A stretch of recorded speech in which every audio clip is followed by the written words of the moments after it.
Bonjour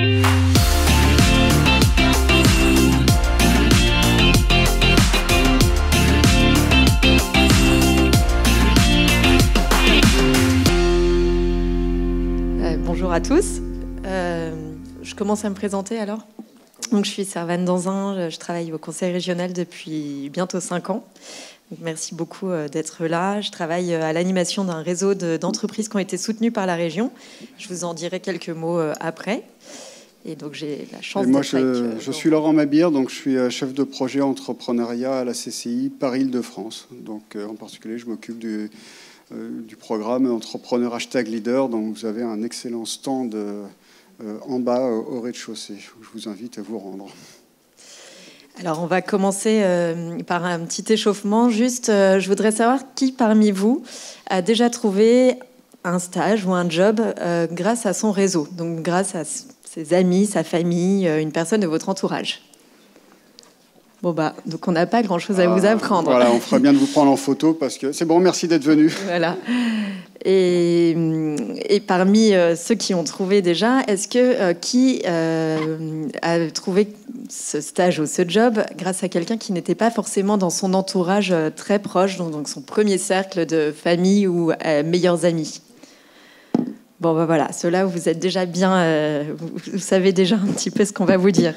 Donc déjà, pour les autres, vous savez que c'est possible d'être aidé grâce au réseau. Et c'est un peu comme ça, c'est un peu ce qu'on voudrait vous montrer aujourd'hui, que ça fait partie de la vie du chef d'entreprise, que ça fait même partie presque de ses prérogatives, et que pour constituer son réseau, même si on n'est pas né avec un immense réseau, on peut le constituer, ça demande du temps et de l'organisation, mais c'est tout à fait faisable. Et en revanche, il faut choisir ses priorités. Donc voilà l'objectif un peu de notre intervention aujourd'hui. Voilà, donc Laurent, peut-être je te laisse la parole qui est justement pour traiter ce premier point. Merci Servane. On a donc trois gros points à voir durant la demi-heure ensemble, parce qu'ensuite on a une séquence de questions-réponses qui est prévue. Donc sur le pourquoi et comment constituer son réseau professionnel, Servane l'a dit, ça fait partie des prérogatives du chef d'entreprise. On y reviendra parce que c'est un réseau, on ne le constitue pas comme ça, on le constitue parce qu'on a vraiment un objectif de le constituer, un objectif commercial, un objectif professionnel.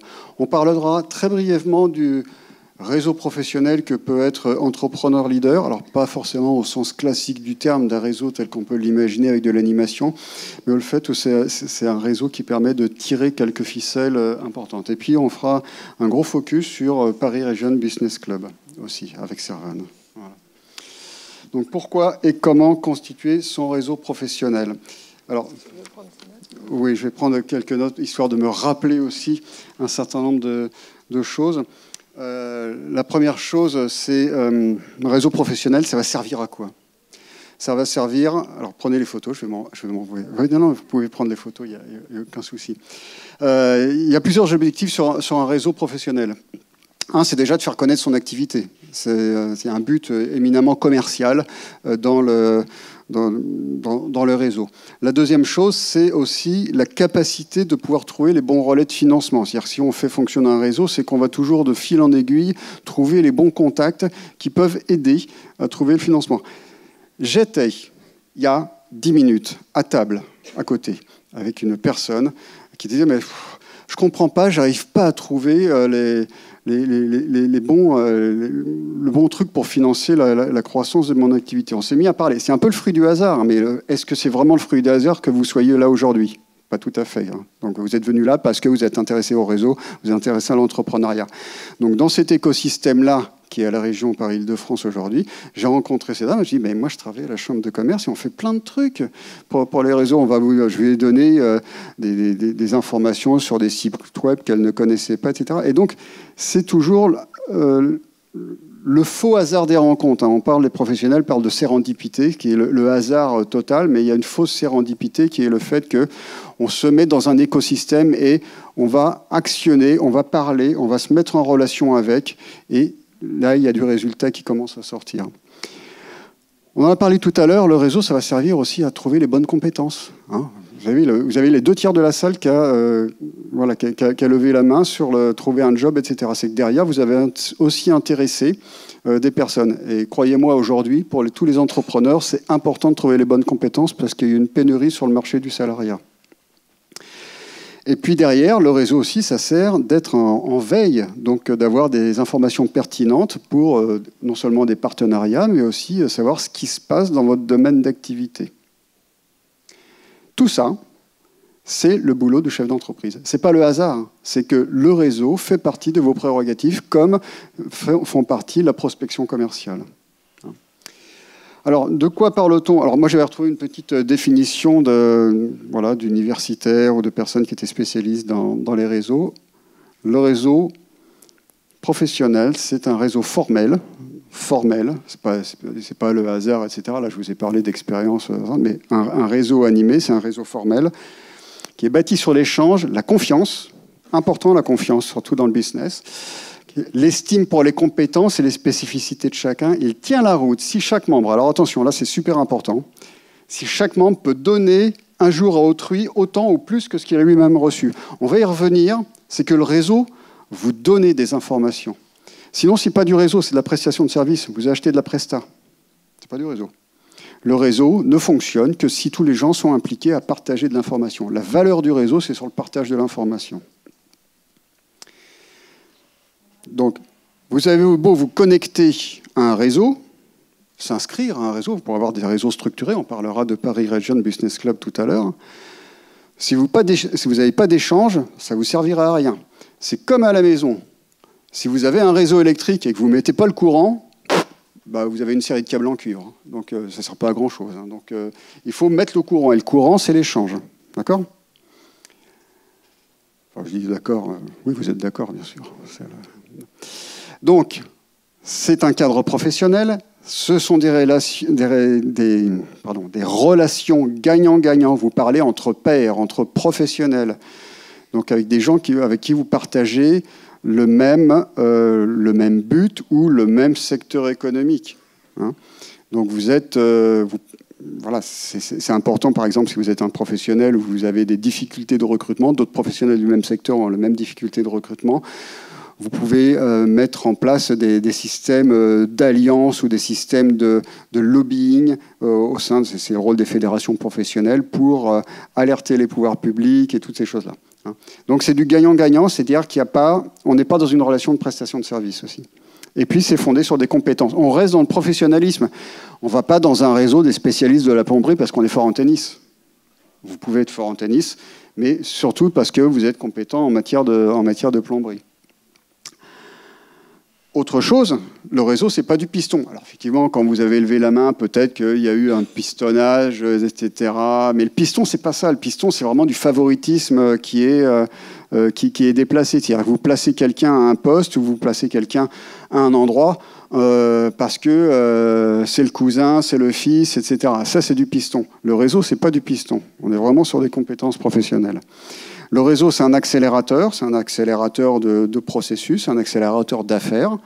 C'est aussi, et on en a parlé, mais je reviens systématiquement dessus, c'est un truc où on apporte sa pierre, c'est un travail de long terme, il ne s'agit pas d'adhérer à un réseau, d'entrer dans un réseau pour 2 mois, parce qu'on a une opportunité rapide. Le réseau, c'est quelque chose qui se bâtit dans le temps, parce que la confiance se bâtit dans le temps, parce que les gens du réseau ont besoin de savoir ce que vous valez en tant que professionnel. Voilà. Et c'est important de bâtir cette confiance dans le temps. Elle ne vient pas tout de suite, vous n'avez pas les opportunités tout de suite. L'entrepreneuriat, c'est quelque chose où il y a besoin de poser sa pierre. Et puis, quand on a dit gagnant-gagnant, c'est le système de l'ascenseur qu'on renvoie. Ah oui, tu m'as indiqué, tiens, au fait, une bonne source ou un bon gars que j'ai employé chez moi en tant qu'apprenti, c'est un super salarié. Tiens, moi, je connais quelqu'un qui est aussi très bien, est-ce que ça t'intéresse ? C'est du renvoi d'ascenseur. Et attention, le renvoi d'ascenseur, c'est-à-dire que lorsque vous renvoyez l'ascenseur à quelqu'un, vous mettez aussi en jeu votre propre crédibilité. Vous ne pouvez pas renvoyer à quelqu'un, recommander quelqu'un qui n'est pas fiable. Sinon, c'est votre crédibilité qui est ruinée. Donc le réseau, ça sert à ça. Vous voyez, tout ce maillage un petit peu subtil qu'on peut avoir. Laurent, je fais une petite intervention. Quand même, quand on renvoie l'ascenseur, vous inquiétez pas, hein, c'est pas du donnant-donnant absolu. Peut-être que de temps en temps, c'est une personne A qui va vous aider et vous aurez l'opportunité d'aider une personne B. Mais voilà, c'est de se mettre plutôt dans une dynamique d'entraide, de se laisser approcher aussi, parce que évidemment, ce que tu disais, ça prend du temps. Enfin, faut pas, ça veut dire donner un peu de soi-même, montrer qui on est, montrer qu'on est fiable.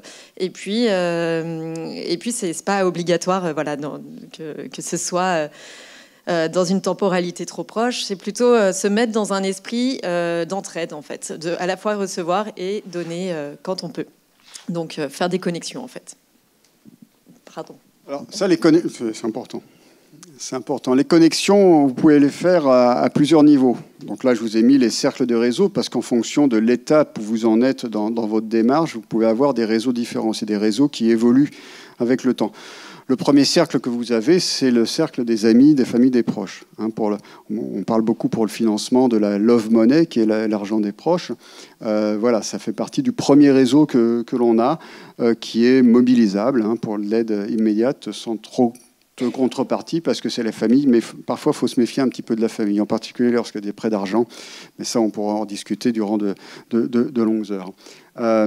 Mais de manière professionnelle, c'est généralement peu pertinent en fonction de votre activité.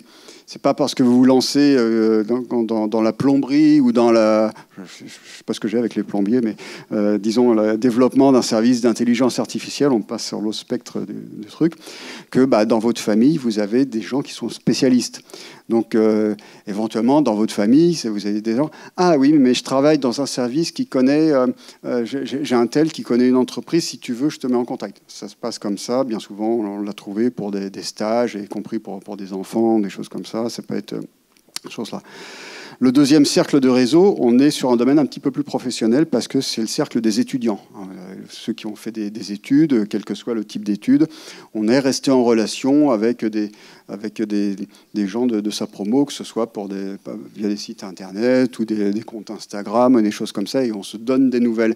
Et ça peut donner des opportunités. Voilà, il n'y a pas de mauvais réseaux, il y a des réseaux qui apparaissent à un moment ou à un autre. Voilà, c'est un cercle toujours limité, mais qui est pertinent à entretenir parce que c'est le cercle des parents d'élèves, c'est le cercle des membres du club de tennis, c'est le cercle des amateurs de tricot ou de crochet. Voilà, c'est des choses qui sont des relations toujours à entretenir et voilà, on ne sait jamais ce à quoi ça peut servir, mais c'est pas mal. Et puis, il y a le grand réseau professionnel, c'est-à-dire que les personnes qui ne vous connaissent pas, mais qui sont pertinentes pour votre activité. Et donc là, il y a un potentiel qui est absolument gigantesque. Donc effectivement, c'est aussi le réseau, ça peut être aussi vos concurrents, bien entendu, si vous êtes dans un secteur professionnel, donc la plomberie par exemple. Mais c'est quelque chose qui vous permet d'entrer dans une dynamique de rencontre. Tout ce qui est salon professionnel, tout ce qui est forum, les animations des CCI, des chambres de métier, tous les réseaux d'accompagnement dont certains sont présents en bas. Participer à des workshops, à des webinaires, tous ces trucs-là sont autant d'occasions d'avoir des personnes ressources qui donnent de l'animation, qui donnent du temps pour eux, que ce soit en tant que fournisseur, en tant que prestataire, en tant que réseau d'accompagnement, et donc susceptibles d'entrer en contact d'une manière digitale ou personnelle pour avoir des sources d'informations pour partager. Voilà. Et puis, ça permet de cibler, de provoquer des rencontres. C'est ça le but quand même de ces réseaux-là. C'est les contacts permettent d'accrocher des dirigeants d'entreprise d'un certain secteur. Donc, et là, vous avez tous les réseaux qui sont référencés ou les fournisseurs qui sont référencés sur les annuaires. Et donc là, je vous donne une bonne info que j'ai déjà donnée à certaines personnes qui m'ont vu en bas sur le stand Entrepreneur Leader. Vous avez le pôle d'information, le pôle de ressources et d'informations sur le monde de l'entreprise, Prisme à la BNF, Bibliothèque nationale de France, qui est François Mitterrand, qui peut vous donner énormément d'informations sur les acteurs de votre marché professionnel avec des études multisectorielles très, très pertinentes, avec beaucoup de revues professionnelles. C'est autant de contacts que vous pouvez contacter, c'est le but des contacts, bien sûr, et qui peut vous faire un réseau petit à petit. On a dit gagnant-gagnant, ça veut dire l'entretien du réseau, sinon c'est de la prestation de service. L'entretien du réseau, c'est le solliciter. Si vous rentrez dans un réseau, si vous dites rien, voilà, un réseau, c'est aussi des personnes que vous pouvez solliciter. Alors beaucoup de gens se disent, j'ai rien à dire. Je suis tout nouveau dans le secteur. Qu'est-ce que j'ai à dire par rapport à des gens qui sont là, présents dans le métier depuis 15 ans ? Vous n'imaginez pas le nombre de personnes qui sont prêtes à aider ou à donner des informations, parce que pour eux, c'est aussi important. On compte beaucoup sur l'entraide. Mais ça valorise la personne. Hein. Celui qui donne l'information se valorise aussi en disant ouais, c'est super. Moi, je connais. Je vais vous donner l'info. Mais bien sûr, quand on sollicite un réseau, il faut le faire d'une manière ouverte et positive. Il ne faut pas le faire d'une manière agressive. Voilà, il y a des manières de parler et de s'adresser qui doivent tenir compte des modalités de communication interne au réseau. Donc c'est vrai, quand on rentre dans un réseau, on ne va pas tout de suite demander des choses. On va d'abord écouter un petit peu. C'est comme dans les forums. Hein, quand vous inscrivez un forum sur Internet, vous regardez déjà ce qui se passe, comment les gens s'expriment, si déjà c'est bien pour vous, parce que parfois il y a des forums, voilà, avant de poser une première question. Voilà, histoire de ne pas passer pour un bleu de service et se faire renvoyer. Voilà. Donc, outre les critiques et le ronchon, ça j'avais insisté, et de faire des demandes claires, on s'adresse, c'est du business. Hein. Le business, c'est clair, droit. Hein. Voilà, il ne s'agit pas de tournicoter, c'est que des fois, plein de gens me parlent, et puis j'arrive à un moment, je dis, c'est quoi votre question ? Ou c'est quoi votre besoin ? Je recadre le truc, parce que derrière un réseau, vous allez exprimer un besoin. Effectivement, l'histoire de votre vie, c'est super intéressant, mais parfois, je veux dire, ok, moi je suis là, je fais de la presta, c'est quoi votre besoin ? Donc il faut être clair et transparent. Être naturel, bien entendu, sans faire les cher monsieur, chère madame, j'ai bien retenu, vous êtes le meilleur dans votre... On s'en fiche qu'il soit le meilleur, etc. Ça, évidemment, si vous vous adressez à lui, c'est qu'il est le meilleur. Donc c'est pas la peine d'en rajouter, donc outre les obséquieux. Voilà. Surtout beaucoup remercier, parce que voilà, on ne vit pas que de monnaie et d'échanges monétaires, on vit aussi de remercier, ça fait partie de la recommandation. Servane, tu voulais dire ? Non, sur le remerciement, non ? Ah, faut remonter. Mais je fais un peu grande perche. Voilà. Mais bon, c'est pas grave. Il faut donner, partager des informations et puis laisser le temps au temps, on en a déjà parlé. D'accord ? Pour décrocher un entretien réseau, je redescends pour que vous preniez les photos. Désolé. Hein, mais parce que il y a quelques petites règles. Vous voyez les règles d'ancrage qu'il y a que. Mais vous avez ça hein, lorsque on vous contacte au téléphone pour des dons à des associations. Cher monsieur, êtes-vous contre la guerre dans le monde ? Oui, je suis contre la guerre. Ah, super, parce que vous voyez, moi, je représente une association qui est contre la guerre et que vous êtes très motivé, etc. Bon, voilà, c'est tous ces trucs-là. Mais vous voyez le petit exemple, monsieur Gilles Dupont. Oui, connaissez-vous Madame Durgard ? Oui, bien sûr. Elle m'a indiqué que vous étiez un spécialiste en chaudronnerie. Est-ce que c'est exact ? Oui. Tac. Est-ce que vous avez un court moment ? Si la personne n'a pas de moment, vous pouvez le... Mais la personne a déjà répondu 3 fois oui. Donc c'est dur pour lui de revenir en arrière. Il ne peut pas dire non. Ou alors si elle dit non, si la personne dit non, non, pas en ce moment, mais est-ce que vous auriez un moment ? Peut-être pas maintenant, mais est-ce qu'on peut prendre un rendez-vous ? Voilà. Ouais, c'est des méthodes très commerciales, hein, mais ça permet d'ancrer aussi le truc. C'est un système où vous mettez la personne vous la valorisez. C'est une spécialiste, vous connaissez la spécialiste. Et puis l'autre, c'est la méthode de l'APEC que j'avais trouvée aussi, et se présenter. Mais pourquoi je vous ai choisi ? C'est-à-dire que je ne viens pas là par hasard. C'est que je vous ai contacté parce que je sais que vous pouvez me rendre service. Et puis voilà, c'est la demande, etc. Donc, je vous laisse prendre la photo si vous voulez. Voilà. OK ? Et puis pour le digital, c'est pareil. Digital, c'est la même chose qu'en physique. Hein. Vous allez choisir votre réseau en fonction de la cible que vous voulez atteindre. Il faut absolument mettre à jour son réseau. Vous n'avez pas forcément beaucoup de contacts d'abord, mais vous allez accroître votre réseau petit à petit parce que vous allez aussi publier des informations. Alors, pas forcément des informations sur votre entreprise, mais des informations sur le secteur économique dans lequel vous évoluez. Pour les gens qui sont, par exemple, dans la coiffure, publier des informations sur les innovations, les nouvelles techniques qui arrivent en matière de coiffure, de traitement du cheveu, c'est une manière de montrer que vous êtes à la veille, vous êtes en veille sur ce secteur économique-là et que vous savez de quoi vous parlez. Et donc, on peut s'adresser à vous parce que vous connaissez les derniers produits tendances, que vous avez participé à tel salon, etc., etc. Donc, c'est une manière de se rendre visible sur une thématique. Les moteurs de recherche sont très friands des mots-clés, les algorithmes de mots-clés. Et donc, voilà, c'est une manière d'exister aussi d'une manière digitale. Voilà. Voilà, et puis les manières de réagir aussi. Bon, là, il faut réagir avec beaucoup de trolls sur Internet et beaucoup de haters, comme on le dit. Mais donc là, c'est forcément toujours dans la réaction, dans le réseau, avoir des réponses pondérées et professionnelles, quand bien même la question, voilà, ou la remarque peut être agressive. Il faut respirer un grand coup, tourner sa souris 7 fois autour de la tablette avant de cliquer, quoi. Parce que sinon, ça va très très vite. Les montées en flammes, ça, vous pouvez le faire à titre personnel avec un avatar, c'est votre responsabilité. Mais en tant que professionnel, les réputations se détruisent très très vite sur le web. Voilà, puis la réponse courtoise avec neutre. Voilà, juste une petite diapo pour vous représenter entrepreneurs leaders, en particulier sur les entrepreneurs qui ont créé leur boîte. Je vous ai mis un super QR code là, qui vous pointe vers une page de la région.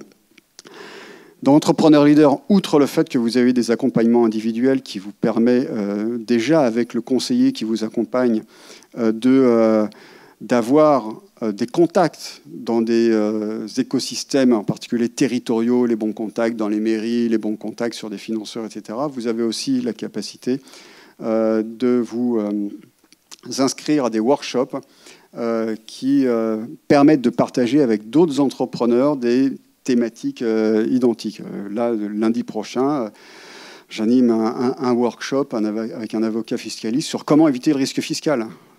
C'est passionnant, c'est le truc qui fait... Mais n'empêche, on a une quarantaine d'inscrits et j'ai été surpris que le risque fiscal soulevait autant d'enthousiasme. Mais c'est dire que c'est des gens qui vont participer ensemble à une thématique qui les intéresse et qui peuvent se relever les noms les uns les autres et se contacter. Et en tout cas, être en contact avec un avocat fiscaliste, alors que sinon, s'ils étaient dans leur vie d'entrepreneur classique, avec le sentiment qu'il y ait quelque chose qui leur échappe ou que l'administration leur cause quelques petits soucis, il ne leur viendrait pas à l'idée, sans doute, de contacter un avocat. Alors que là, avec la mise en relation, avec l'animation d'un workshop, ils peuvent se permettre aussi de contacter l'avocat en disant « J'ai participé au workshop, est-ce qu'on peut avoir un entretien un petit peu à part ?» Et que là, on commence ce réseau qui permet d'augmenter la posture du chef d'entreprise dans l'arrimage entrepreneurial quotidien qui est le sien. Voilà, ça c'était les workshops. Alors effectivement, on en a fait, vous voyez, depuis le 1er janvier 2022, on en a fait 90 avec plus de 1300 inscrits, ce qui est quand même plutôt pas mal. Voilà, donc ça c'était le moment promotion de Entrepreneur #leader. Voilà. Et je laisse la parole à Servane. Bon, moi, je vais essayer d'éviter de faire de la promotion pour le Paris Région Business Club parce que ça passe par la promotion pour les aides de la région. Vous avez déjà peut-être été voir le stand en bas, toutes les aides TPE, PME, InnovUp. Et donc voilà. Mais ce que je voulais vous dire plutôt aujourd'hui, c'est que donc il existe une multitude de réseaux professionnels. Donc il y a les réseaux naturels. Comme Laurent vous en a parlé, enfin les 3 cercles, etc. Et puis, il existe des réseaux qui sont payants ou pas, mais en tout cas qui demandent un engagement. Je vais remonter, moi, parce que je suis petite. Qui demandent un engagement, qui sont structurés pour faire du réseautage. Donc, vous êtes là pour ça. Mais souvent, ils sont structurés autour de besoins particuliers. Donc, vous, la question que vous devez vous poser avant d'intégrer, en tout cas de rechercher à intégrer un réseau, ou une association, c'est quel est votre besoin principal? Est-ce que vous avez besoin d'augmenter vos ventes ou d'avoir de la visibilité? Est-ce que vous ressentez le besoin d'être épaulé, mentoré, d'avoir quelqu'un qui s'occupe un peu de vous avec son expérience, comme ce qu'on fait en bas, là d'ailleurs, avec une expérience un peu plus validée dans le secteur ou pas d'ailleurs, mais en tout cas une expérience d'entrepreneur. Est-ce que vous avez envie d'avoir un mentor comme ça?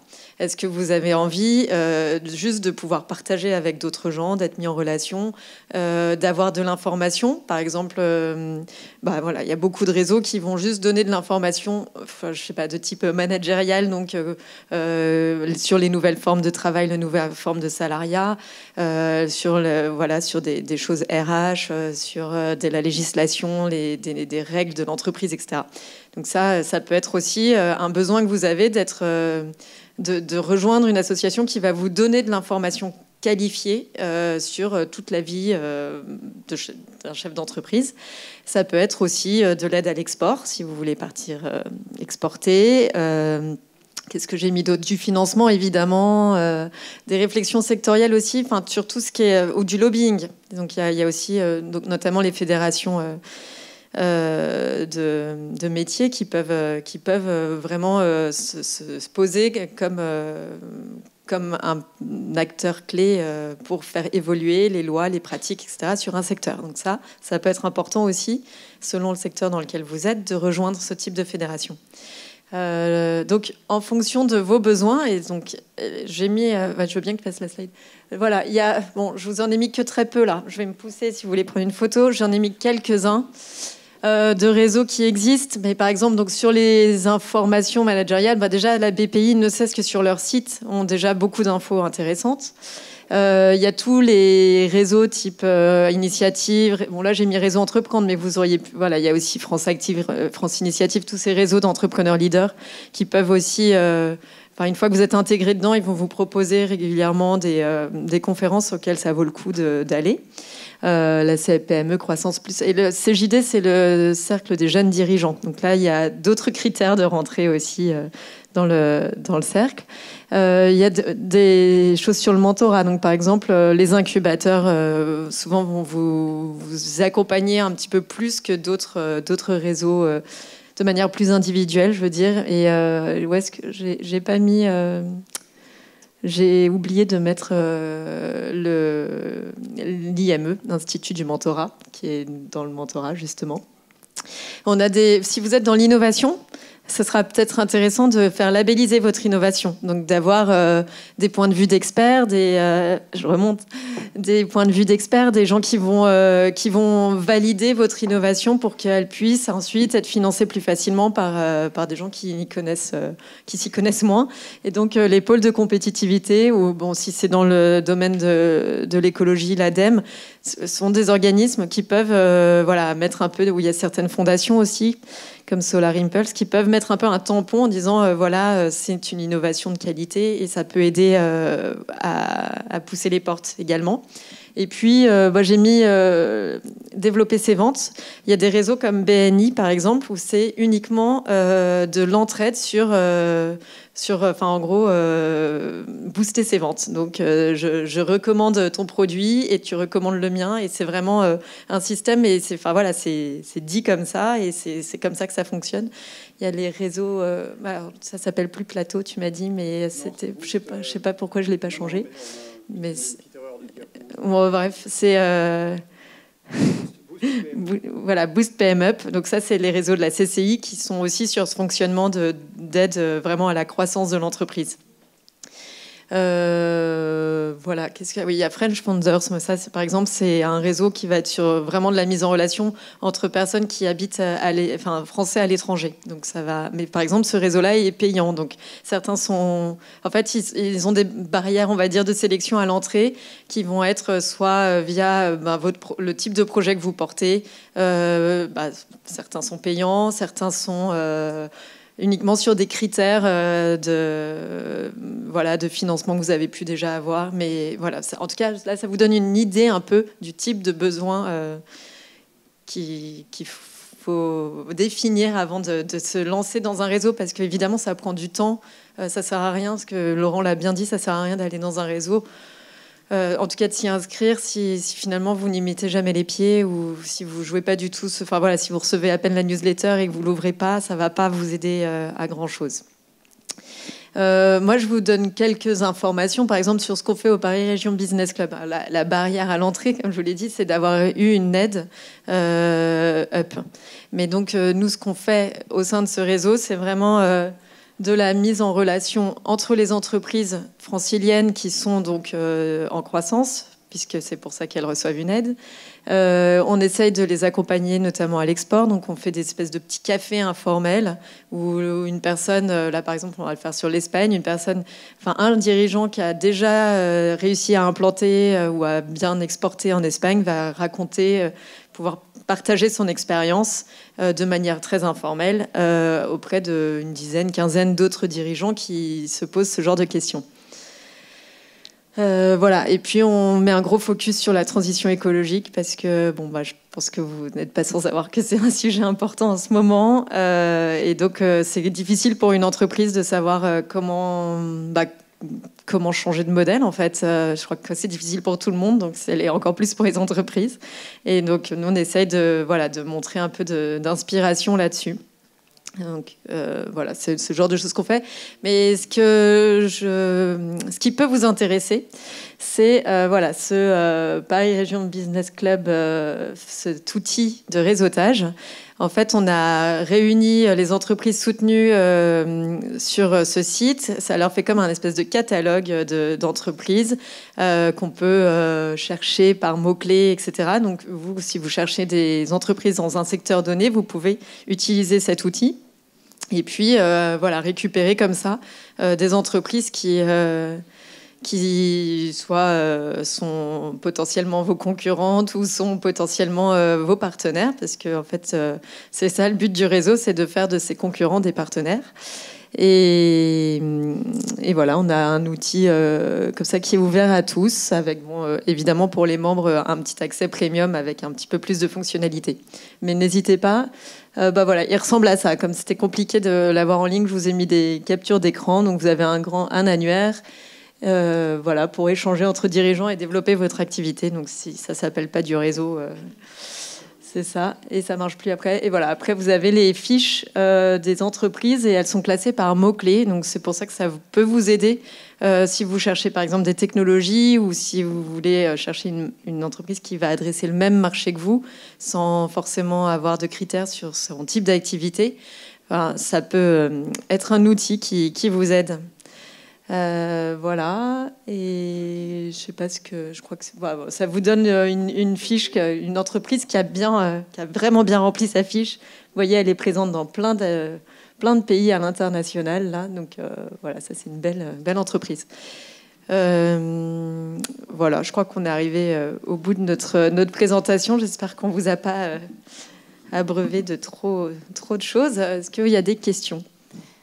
On va faire passer un petit micro pour vos questions. Donc la première question.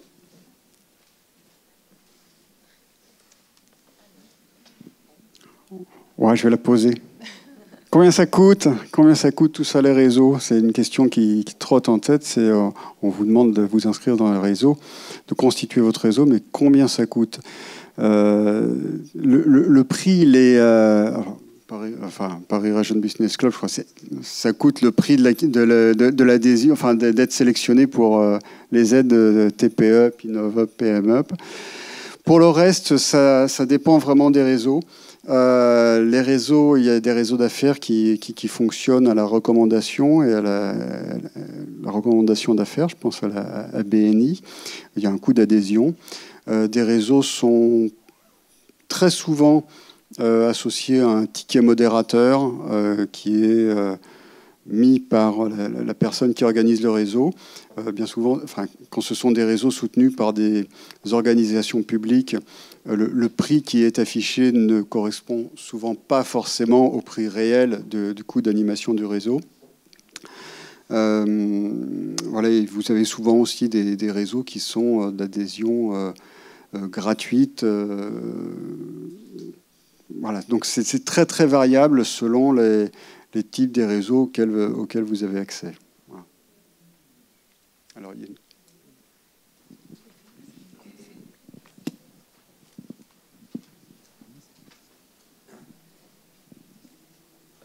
Bonjour Excusez-moi, en fait, j'ai vu énormément de thématiques autour des réseaux pour des professionnels déjà installés, qui ont déjà une activité ou une entreprise qui a été lancée. Mais qu'en est-il des réseaux pour les personnes qui n'ont pas encore lancé une entreprise, qui recherchent potentiellement un associé ou qui veulent lancer l'activité, qui n'ont pas déjà l'activité déjà lancée, mais qui veulent la lancer? Et je veux avoir information sur ce type de réseau-là. Il y a une très grande porosité. C'est-à-dire que dans la création d'entreprise, bien souvent, on se dit la frontière, elle est entre celui qui est matriculé et celui qui ne l'est pas. Alors, dans l'entrepreneuriat, c'est un continuum. C'est-à-dire que vous allez, en fonction de la phase du projet dans laquelle vous êtes, vous n'allez pas avoir les mêmes besoins. Celui qui recherche un associé va mettre en œuvre un certain nombre de dispositifs qui sont liés à des salons professionnels, à des réseaux d'accompagnement comme les CCI, les CMA, des réseaux d'alumni, des réseaux divers et variés, qui ne sont pas forcément ceux que l'on a lorsqu'on a déjà l'associé. Mais la technique reste la même, finalement. C'est que vous allez choisir votre réseau qui est un partenaire à un moment T de votre activité, de votre projet, que celui-ci soit matérialisé ou non sous forme d'une société commerciale ou associative. Donc voilà. Ensuite, rechercher un associé, toujours une... je ne sais pas si c'est vraiment quelque chose comme le réseau. On peut trouver, mais... alors, du coup, moi, j'aurais tendance, à votre place, si vous en êtes à ce stade-là, à regarder un petit... Non plus, pardon. J'aurais tendance à regarder du côté des incubateurs, regarder un peu aussi sur les réseaux sociaux tout ce qui est toute l'actualité que vont mettre en valeur les incubateurs ou les accélérateurs, type School Lab ou même d'autres, un peu toutes ces associations d'accompagnement de start-up, parce que de temps en temps, ils organisent des journées. Alors en plus, c'est toujours en anglais. Je sais plus quoi, trouve mon partenaire ou un truc comme ça. Et puis, avant d'arriver dans des associations comme ça, moi, j'aurais tendance, en tout cas, à travailler votre réseu naturel.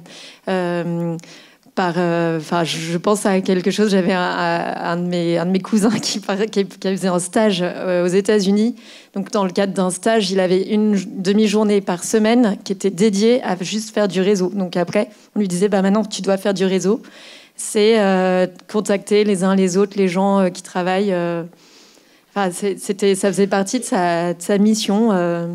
Il n'était pas commercial, pourtant, de créer un réseau. Donc, ça veut dire essayer de se rapprocher d'associations proches de vos centres d'intérêt professionnels et de trouver des gens comme ça de manière un peu par sérendipité, un petit peu. On va y aller pratiquement, on va se jeter à l'eau. C'est quoi votre activité? On va faire dans le réseau, là, on va dire. Qui peut être intéressé comme... C'est quoi votre projet? Nous, on recherche principalement des personnes avec des compétences en informatique, à titre d'exemple. Compétences en informatique. Vous cherchez à recruter? Non, c'est pour être associé. Associé dans des personnes qui ont des compétences en informatique, dans la création d'applications ou la création de sites internet. Et vous êtes allé voir du côté des étudiants, des écoles, des fins de circuit, fin de cursus dans ce domaine-là? On n'a pas encore fait exactement ça, mais c'est vrai qu'on est, par exemple, on est passé par LinkedIn, où on a cherché des profils, on a commencé à contacter des gens comme ça, ou après quelques réseaux effectivement professionnels, mais c'est vrai que le réseau académique, on n'a pas regardé. Vous pouvez regarder aussi du côté des accélérateurs des écoles, justement, parce que souvent, il y a des gens qui gravitent un peu autour, puisqu'ils ont envie de rejoindre un projet sans forcément trouver chaussures à leurs pieds. Donc ça peut être intéressant. Prenez-les très en amont, parce que si vous recherchez un associé ou un développeur, c'est pas tout à fait la même chose, mais comme on est dans une crise du salariat aujourd'hui, en particulier dans le développement informatique, toutes les boîtes qui font de l'intelligence artificielle, du développement, etc., recherchent des ingénieurs et vont quasiment proposer le chèque et le contrat aux écoles. Ils sont à la sortie, ils sont à la sortie des portes. Mais bon, il y a aussi les écoles 42 et autres cursus un peu plus, on va dire, hors enfin, académiques, mais un peu différents, qui organisent des petits salons, qui organisent des journées portes ouvertes. Donc je pense que ça peut être intéressant d'aller voir là-bas.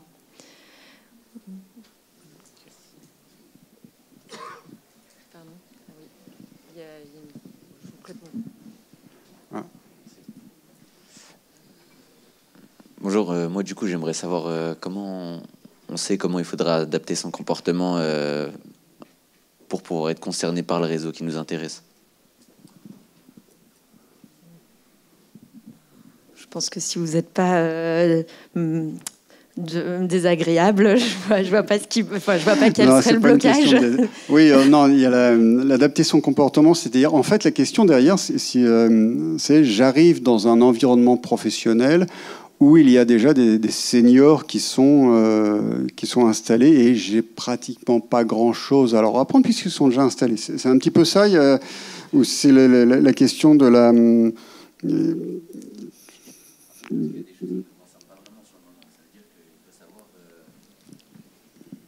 Il faut en fait savoir comment il va falloir aborder le sujet, comment rentrer en contact avec la personne, faire le sujet d'intérêt et pouvoir se positionner.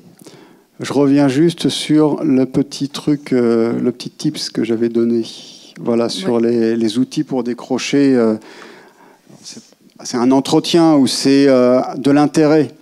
C'est déjà, on connaît la personne à qui on s'adresse. On sait qu'on va être dans un réseau où on a une personne qui est susceptible d'intéresser. Tout à l'heure, je disais que beaucoup de gens sont prêts à partager leur expérience. C'est vrai.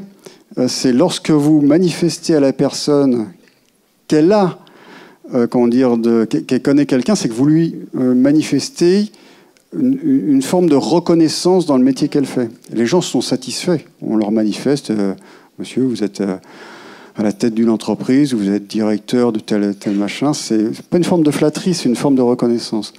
Et donc, si vous lui dites que vous connaissez parce que vous reconnaissez ses compétences, vous déverrouillez déjà une partie du contact. Ensuite, vous manifestez très clairement votre besoin. Voilà, je m'adresse à vous parce que j'ai besoin d'entrer en contact, je cherche un job, je cherche un fournisseur. Voilà, alors la personne peut dire non, je ne connais pas, mais bien souvent, les gens sont gênés de répondre non. Et ils vont trouver non, mais je ne connais pas, mais je vais vous adresser à quelqu'un d'autre. Voilà. Alors, en termes d'attitude, vous voyez, c'est du langage tout à fait standard et factuel.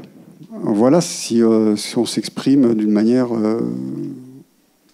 comme sur un mail, hein, bonjour monsieur, je me permets de vous contacter parce que j'ai vu votre nom, etc. Auriez-vous l'amabilité de me faire savoir si vous connaissez telle ou telle chose. Là, c'est une manière, on est dans la limite du contact commercial qu'on peut avoir.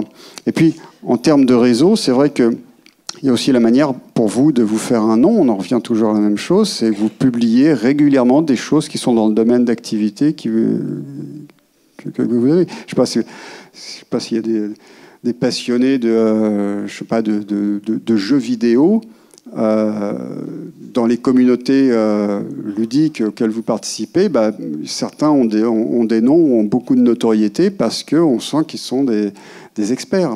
Voilà. Donc, ce que je disais tout à l'heure sur les profils professionnels, sur les réseaux digitaux, à partir du moment où vous avez un profil professionnel sur LinkedIn et que vous publiez des informations qui sont liées au domaine d'activité que vous avez ou dans lequel vous souhaiteriez investir, c'est important. Moi, j'ai un ami qui s'était lancé dans l'industrie du charbon de bois. L'industrie du charbon de bois, on est en pleine période... le truc fossile, c'était pas forcément le bon truc, mais en 6 mois, il s'est fait 1500 contacts parce qu'il publiait des informations en français et en anglais sur les industries d'utilisation du bois comme élément de chauffage, avec des systèmes de filtration, avec plein de choses. Voilà. Donc, et en dehors du fait d'une démarche commerciale. Mais ça réclame du temps d'un réseau. Et le temps, pour un chef d'entreprise, c'est ce qui est de plus précieux. Voilà. Donc, c'est pour ça qu'il faut choisir le réseau en fonction vraiment de la vision stratégique que vous avez. À quoi va me servir ce réseau ? Revenez-en toujours à cette thématique-là. Pourquoi j'y vais ? Pourquoi j'y vais ? Voilà. Voilà, c'est ça. Alors, je ne sais pas si ça répond à votre question. Mais... J'ajouterais juste que si c'est pour un job, j'irai pas directement en disant voir la personne est-ce que j'ai besoin d'un job, parce qu'elle vous le donnera pas, parce qu'elle vous connaît pas, parce qu'elle l'a pas forcément sous la main. Mais que par contre, vous pouvez dire je cherche des infos. Enfin, voilà, je suis très attirée par l'entreprise, ou je cherche des infos sur le charbon de bois, et j'ai vu que vous travaillez là-dedans. Est-ce que vous pouvez m'accorder un rendez-vous? Et là, vous faites connaissance. Et la prochaine fois qu'il y aura, elle va apprendre à vous connaître, elle va connaître un peu vos besoins, elle va le garder en tête. 3 mois plus tard, il va y avoir un de ses collègues qui va partir, et elle va dire au fait, il y a un poste qui s'est libéré. Et en fait, bon, tout ça, vous le connaissez, c'est toute l'histoire du marché parallèle de l'emploi, mais ça fonctionne pareil en fait pour n'importe quelle information dont vous aurez besoin. Voilà, donc. Voilà, écoutez, prendre confiance en soi. Ces petites informations qu'on vous a données étaient utiles, du moins ont essayé. Il y a une question là sur la gauche. Pardon. C'est possible de poser une question ? Oui, bien sûr. Bonjour. Du coup, moi, je suis entrepreneur et j'aimerais savoir, en fait, j'aimerais participer et faire des talks comme par exemple vous faites aujourd'hui. Je voudrais savoir comment et à qui on peut s'adresser pour faire ce type de talk. En général. Il faut faire fonctionner le réseau. Merci. Venez voir à la fin on va en discuter. En discuter. Ok, d'accord. Merci. Ça dépend sur quel domaine et les choses comme ça. Ça peut être des animations de séquences que l'on a, des petits ateliers. C'est une manière aussi de se faire connaître en tant qu'entrepreneur. Ce matin, il y avait effectivement pour le témoignage sur la transmission d'entreprise, un entrepreneur qui était dans les crédits immobiliers. On ne sait jamais sur quoi ça peut déboucher. Il y a un peu de hasard, mais venez me voir à la fin. Et puis voilà, puis on en discute. Voilà, écoutez, on espère que ça vous a donné quelques petites indications sur l'approche et la nécessité du réseau. Ça fait partie de la démarche commerciale. Et puis, bon après-midi à vous. Voilà, merci.